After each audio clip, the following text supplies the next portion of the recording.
Hello നമസ്കാരം, ഞാൻ നിങ്ങളുടെ ആനന്ദാണ്. എന്തുണ്ട് വിശേഷം? എല്ലാവർക്കും സുഖമല്ലേ? അപ്പോൾ നമ്മൾ കഴിഞ്ഞ വീഡിയോയിൽ കണ്ടതുപോലെ നമ്മൾ കാൽവരി മോഡിൻ്റെ വിശേഷങ്ങളെ കണ്ടിട്ട് നമ്മളിപ്പോൾ നേരെ പോയിക്കൊണ്ടിരിക്കുന്നത് കൊളുക്കുമല ലക്ഷ്യമാക്കിയിട്ടാണ്. അപ്പോൾ കൊളുക്കുമലയിൽ ഇന്നിനിപ്പോൾ എത്താൻ പറ്റില്ല. അപ്പോൾ നമ്മളിവിടെ ഒരു ക്യാമ്പിങ്ങിൽ പങ്കെടുത്തതിന് ശേഷമാണ് നാളെയാണ് കൊളുക്കുമലയിലേക്ക് പോകുന്നത്. അപ്പോൾ ഇന്നത്തെ വിശേഷം എന്ന് പറയുന്നത് ക്യാമ്പിങ്ങിലെയും അതുപോലെ തന്നെ ഒരു ചെറിയ ട്രെക്കിങ്ങിൻ്റെയൊക്കെ വിശേഷമാണ്. നമ്മളിപ്പോൾ എത്തി നിൽക്കുന്നത് സൂര്യനെല്ലിയിലാണ് കേട്ടോ. ഈ ഇടതുവശത്ത് കാണുന്നത് ക്ലബ് മഹീന്ദ്രയുടെ ഒരു വലിയ റിസോർട്ടാണ്.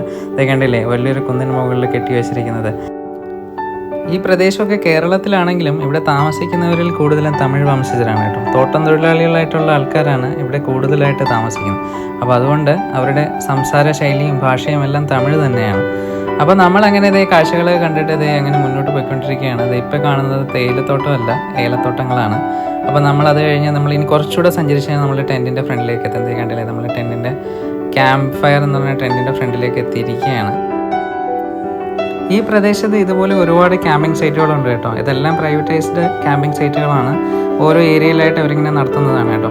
ഇതെല്ലാം ഒരു പാക്കേജിൻ്റെ കീഴിലാണ് വരുന്നത്.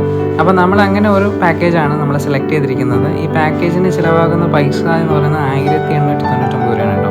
1899 രൂപ നമ്മൾ അവർക്ക് കൊടുത്തു കഴിഞ്ഞാൽ നമുക്ക് 3 നേരത്തെ ആഹാരം, അതുപോലെ തന്നെ വൈകിട്ടൊരു ചെറിയ ട്രെക്കിങ്, പിറ്റേന്ന് രാവിലെ ജീപ്പ് സഫാരി ഉൾപ്പെടെ കൊളുക്കുമലയിലേക്കൊരു യാത്ര, ഇത്രയാണ് ഇതിനകത്ത് ഉൾപ്പെടുന്നത്. അങ്ങനെ ഞങ്ങളത് ക്യാമ്പിൻ്റെ ഫ്രണ്ടിൽ എത്തിയിരിക്കുകയാണ്. അത് ഈ കാണുന്നതാണ് ക്യാമ്പിൻ്റെ പ്രദേശം എന്ന് പറയുന്നത്. തേയിലത്തോട്ടത്തിൻ്റെ നടുക്കായിട്ടുള്ള ഒരു സ്ഥലത്താണ് കേട്ടോ ഈ ക്യാമ്പ് സെറ്റ് ചെയ്തിരിക്കുന്നത്. അപ്പോൾ നമ്മളങ്ങനെ ക്യാമ്പിന് നമ്മളെ ടെൻറ്റിലേക്ക് നമ്മൾ ടെൻറ്റ് ഏതാണെന്ന് നോക്കി പോവുകയാണ്. നമ്മളാണ് ഇന്നത്തെ ആദ്യത്തെ അവിടുത്തെ വിസിറ്റേഴ്സ് എന്ന് വേണമെങ്കിൽ നമുക്ക് പറയാം. കാര്യം ഞങ്ങൾ അധികം നേരത്തെ തന്നെ ഉച്ചയായപ്പോൾ തന്നെ ഞങ്ങളിങ്ങ് എത്തിയായിരുന്നു. അപ്പോൾ നമ്മൾ അവിടുത്തെ കാഴ്ചകളാണ് നമ്മളിനി കാണാൻ പോകുന്നത്. നമ്മളിത് ഈ കാണുന്ന ടെൻറ്റിലാണ് നമ്മൾ താമസിക്കുക കേട്ടോ. ഇതിൽ ഒരു ടെൻറ്റിൽ നമുക്ക് 2 പേർക്ക് നമുക്ക് താമസിക്കാൻ കഴിയും. അപ്പോൾ അങ്ങനെ നമ്മൾ അവിടുത്തെ കാഴ്ചകളൊന്ന് കാണാനായിട്ട് ടെൻറ്റിൽ ബാഗൊക്കെ വെച്ചിട്ട് നമ്മൾ പുറത്തേക്ക് ഇറങ്ങി. ഇത് കാണുന്ന വേറൊരു കുറച്ച് ടെൻറ്റുകളാണ്. ഇങ്ങനെ ഓരോ തട്ടായിട്ടുള്ള സ്ഥലങ്ങളിലാണ് ടെൻറ്റ് കീപ്പ് ചെയ്തിരിക്കുന്നത്. ഈ കാണുന്നത് ഡൈനിങ് ഏരിയ ആണ് കേട്ടോ. ഡൈനിങ് ഏരിയയും അതുപോലെ തന്നെ ക്യാമ്പ് ഫയർ നടത്തുന്ന ഒരു പ്രദേശമാണ് നമ്മളിപ്പോൾ ഈ കാണുന്നത്. വലിയൊരു കുന്നിൻ്റെ ചരിവിലായിട്ടാണ് കേട്ടോ ഈ പ്രദേശം വരുന്നത്. അതുപോലെ തന്നെ ഇവിടെ നല്ല കാറ്റുമുണ്ട്. ഉച്ചയായെങ്കിലും നല്ല തണുപ്പിൻ്റെ ഒരു അന്തരീക്ഷമാണ്. നമ്മൾ വെയിൽ കാണുന്നുണ്ടെങ്കിലും നല്ല ഒരു അന്തരീക്ഷം, തണുപ്പിൻ്റെ ഒരു അന്തരീക്ഷമായിരുന്നു കേട്ടോ അവിടെ. അപ്പോൾ നമ്മളങ്ങനെ അതേ മേളിലോട്ടേക്ക് കയറിക്കൊണ്ടിരിക്കുകയാണ്. അത് ഇവിടെ ഇരുന്ന് ആൾക്കാർക്ക് ഇരുന്ന് ക്യാമ്പ് ഫയറൊക്കെ ആസ്വദിക്കാനുള്ള സൗകര്യങ്ങൾ കൂടെ ചെറുതായിട്ട് സെറ്റപ്പ് ചെയ്തിട്ടുണ്ട്. അപ്പോൾ അങ്ങനെ ഞങ്ങളിത് ഇവിടെ നിന്ന് ഇങ്ങനെ മേളിലോട്ട് കയറി കഴിഞ്ഞാൽ കിട്ടുന്നത് ഒരു മനോഹരമായ മനസ്സിലേക്ക് കുളിർമ കിട്ടുന്ന ഒരു വലിയൊരു കാഴ്ചയാണ്. കണ്ടില്ലേ, ഒരു വലിയ തേയിലത്തോട്ടത്തിൻ്റെ നടുക്കാണ് നമ്മൾ നിൽക്കുന്നത്. അവിടെ നിന്ന് നോക്കുമ്പോൾ കാണുന്നത് അങ്ങ് ദൂരെ, ഇത് കുറച്ച് നല്ല ഡിസ്റ്റൻസിൽ തന്നെയാണ് ഇത് വരുന്നത് കേട്ടോ. നമ്മളിപ്പം ട്രെക്കിങ്ങിനായിട്ട് പുറത്തേക്ക് ഇറങ്ങിയിരിക്കുകയാണ്. നമ്മളിവിടെ നിന്ന് നോക്കുമ്പോൾ കാണുന്നത് നമ്മൾ മറ്റൊരു സൈഡിൽ നിന്ന് കണ്ടിരുന്ന കാഴ്ചകളാണ് ഇപ്പോൾ നമുക്ക് ഇവിടെ നിന്ന് കാണാൻ കഴിയുന്നത്.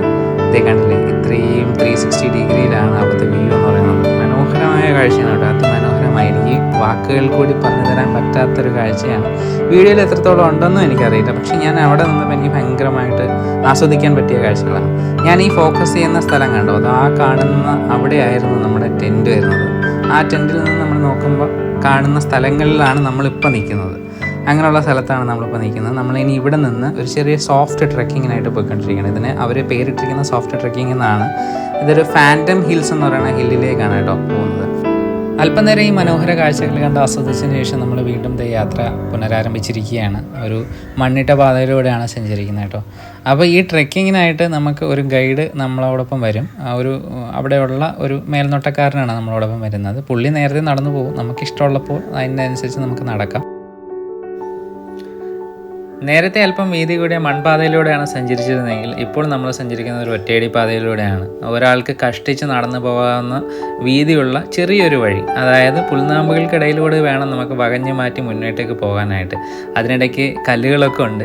ശ്രദ്ധിച്ച് നടന്നില്ലെങ്കിൽ തെന്നി വീഴാനുള്ള സാധ്യത വളരെ ഏറെയാണ് കേട്ടോ. വലതുവശത്ത് ഭയങ്കരമായ അഗാധമായ കൊക്കയാണ്. ദൂരക്കാഴ്ചയായിട്ട് നമുക്ക് മലകളൊക്കെ കാണാൻ കഴിയും.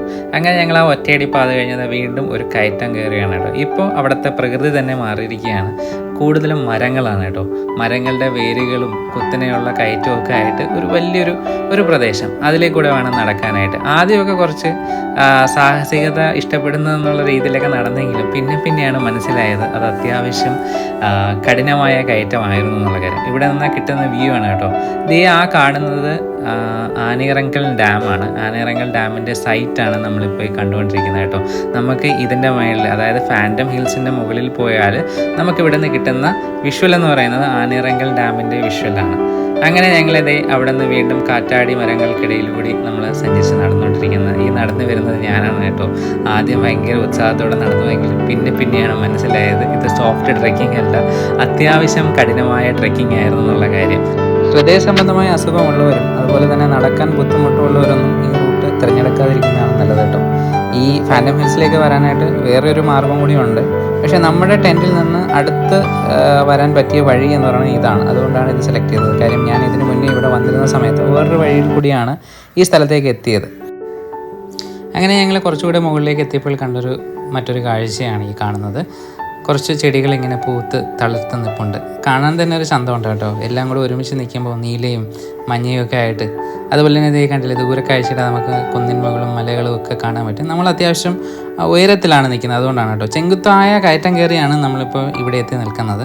നമ്മളിനി ഇവിടെ നിന്ന് ഇനി കുറച്ചുകൂടി നടന്നാലാണ് നമുക്ക് ഫാൻറ്റം ഹിൽസിലേക്ക് എത്താനായിട്ട് സാധിക്കുക. അപ്പോൾ അങ്ങനെ ഞങ്ങൾ നടന്നുകൊണ്ടിരിക്കുകയാണ്. ഇത് വഴിയരികിലെല്ലാം ആ പൂക്കൾ നമുക്ക് വീണ്ടും സൈഡുകളിലേക്കായിട്ട് കാണാൻ കഴിയും. ഈ ഫാൻറ്റം ഹിൽസ് കൂടുതലായിട്ട് സഞ്ചാരികളിൽ എത്തിത്തുടങ്ങിയത് ഈ ഇടക്കാലത്താണ് കേട്ടോ. സൂര്യനെല്ലിൽ ക്യാമ്പിംഗ് ഒക്കെ സ്റ്റാർട്ട് ചെയ്തതിന് ശേഷം, അതായത് ഈ കൊളുക്കുമലയിലേക്ക് പോകാനായിട്ട് സൂര്യനെല്ലിൽ ഒരുപാട് ക്യാമ്പുകളുണ്ടെന്ന് ഞാൻ പറഞ്ഞല്ലോ. ആ ക്യാമ്പുകളിൽ അവരുടെ ഒരു പാക്കേജിൽ ഉൾപ്പെടുത്തിക്കൊണ്ട് നടത്തുന്ന ഒരു ചെറിയ സോഫ്റ്റ് ട്രെക്കിങ്ങിൻ്റെ ഭാഗമാണ് നമ്മളിപ്പോൾ പോയിക്കൊണ്ടിരിക്കുന്നത്. അപ്പോൾ അങ്ങനെ അവർ പരിചയപ്പെടുത്തി അങ്ങനെ ആളുകളിലേക്ക് എത്തിയ ഒരു സ്ഥലമാണ് ഈ ഫാൻറ്റം ഹിൽസ് എന്ന് പറയുന്നത്. അപ്പോൾ ഞങ്ങളിത് അങ്ങനെ ഫാൻറ്റം ഹിൽസിൻ്റെ മുകളിലേക്ക് എത്തിയിരിക്കുകയാണ്. ഇവിടെ നിന്ന് ഇനി അല്പം കൂടെ സഞ്ചരിച്ചാൽ നമുക്ക് ഫാൻറ്റം ഹിൽസിൻ്റെ ടോപ്പ് പൊസിഷനിൽ നമുക്ക് എത്താൻ കഴിയും.